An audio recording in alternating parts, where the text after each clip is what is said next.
What's up guys, James Hopkins, the lifestyle marketer here. Now, if you haven't yet found a way of making an income for yourself online, then it's highly likely that it's because you've been focused on the wrong things. Now, in this video, I'm going to talk to you about how solving problems is the key, and being able to solve a problem for somebody else is the key to getting started in your own business online from scratch.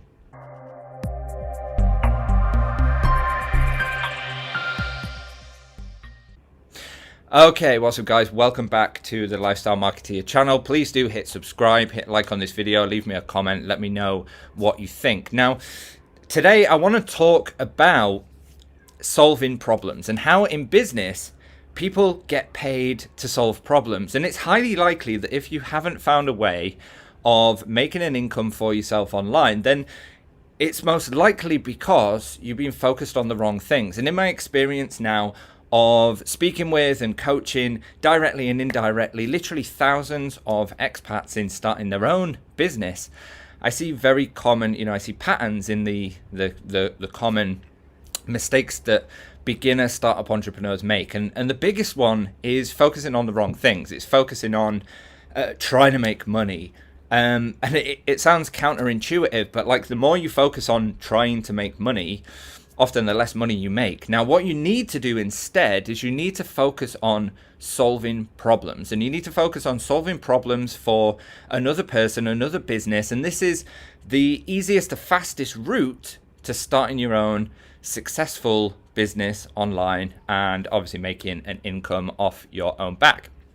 Now, what does that mean and how does it work and what am I talking about? Well, let me give you an example. So literally a couple of days ago, yesterday even, at the time of making this video, my son had been bitten by something and he developed, like it had swollen up to pretty much the size of a golf ball. Now, when he first got bitten, it didn't swell too much, so we took him to the pharmacy. The pharmacist gave us some cream and said, put this cream on his bite. If it gets worse, take him to the doctor. So, we paid the pharmacist, I think it was about €10 for this cream that they gave us, and took their advice. So we went home, we applied the cream, and literally within about 5 or 6 hours, this thing had swelled up even bigger. And we had no choice but to take him to the doctor to, see what it was. So we took him to the doctor. We called the emergency out of hours doctor. He told us to meet us at this clinic. We drove to the clinic. We got there. He came in. He met us. He examined my son, and he said, "Yep, obviously he's been bitten by something. It's getting worse. We need to prescribe you some antihistamine. Here's a prescription for the antihistamine syrup and also some specialist antihistamine cream." Now, not for 1 second throughout the time that I was, with the doctor, not for one moment did I ask the doctor how much all of this cost.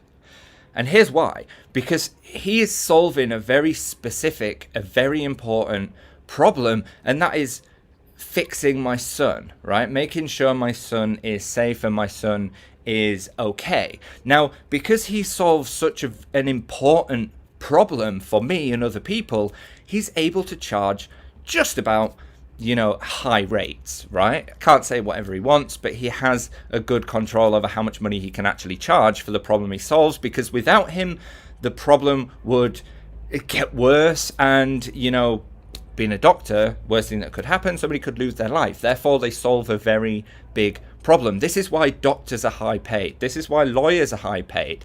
And this is why people like cleaners and often, even teachers are relatively low paid, because many people, English teachers specifically, many people can solve the problem that they're solving. Therefore, that means they can charge much lower than being able to solve a big problem like a doctor, lawyer, accountant, these types of professionals. So what does that mean to you? Well, basically it means that if you've been focusing on trying to make money and trying to start a business and overlooking the simple basic key of what makes a successful business in the first place, and that's being able to solve a problem for somebody else, then maybe this is the wake-up call that you need, and you need to start looking at what problems you're solving and how you're solving problems for people, so that you can then turn that problem-solving ability into a highly profitable business of your own. Okay, so I hope that makes sense. If you remember, hit subscribe, hit like, drop a comment below, and start looking for a way of solving problems for other people as a method of starting your own successful, profitable business of your own. Okay, peace out. See you on the next video.